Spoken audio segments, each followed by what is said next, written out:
Hey, Richard Pickett here with Digital Brand Alchemy. This is episode 3. Yes, that's right. I have just kicked this off, and this is day 2 in a 10-part series where I'm talking about the 10 most common mistakes that I see in personal branding, especially if you're trying to make money online. So before we get into that, let me just say, if you like this kind of content, you can always click like, follow, whatever you do on this particular platform, YouTube, hit the bell, whatever.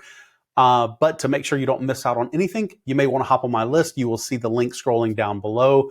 And if you're on my list, you will get additional content, like I'm putting together a PDF that will list out all of these things, including all the action items you should be taking. All right, without any further ado, let's hop right in. So mistake number 2 that I see people having that are building a personal brand online is they have too many products or services and not one of them working really well. So this is kind of related to yesterday's topic where you don't have a clear customer or problem that you can solve. In this case, you may have like 3 or 4 that you can solve, but you're busy trying to do all of them. And this usually is a scarcity mindset that will cause it. It's like, I need to get business in the door. I'm just looking for my first customer. I want to make sure I can make some money. So if this person says they need A, that's not exactly what I do, but yeah, okay. I'll do A for you. And the next person shows up and, well, they need B. I'm kind of busy doing A, but I got to get money in the door. So, okay, yeah, I can do that too. And it's like everybody you meet, you're busy trying to sell yourself and you're busy saying, oh, I can do that. Oh, I can help you with that. Oh, that's something I can do. And you're spread so thin. So you have a lot of products or services that you can do, but not one of them is working well. So the solution is engage with people for free. Now, this almost sounds counterintuitive in the beginning, but engage with people for free and figure out just that one that works really well. Like, make some tests and say, you know what, for the next 2 weeks, I'm only looking for a person that has problem A.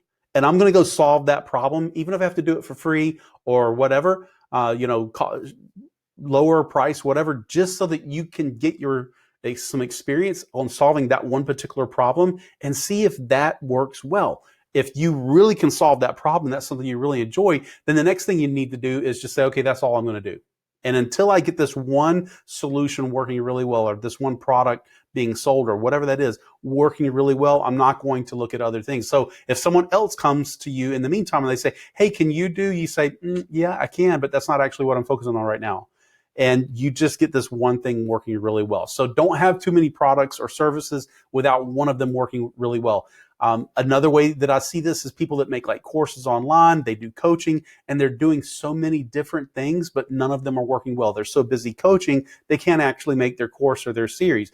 And when they're coaching 5 different types of life coach problems or whatever. And when they go to make their course, it's just a mix of all 5 of those. But no one wants to sign up for a course that solves 5 different problems. They want to sign up for a course that only solves one. So sometimes you just have to narrow down and figure out which one thing is the one thing that I want to focus on until I get that working really well. So if it's like a course, this course is very narrowly focused. It helps this type of person, just like yesterday's tip. It helps this type of person achieve this type of result within this many days. And that's all that it focuses on, and everything else is out of it until we get that working really well. Once we have that working really well, you've got customers constantly coming in and using it, it's all smoothed out, then we can move on to the next thing. So narrow your focus. Instead of trying to solve every problem for every person, just pick one.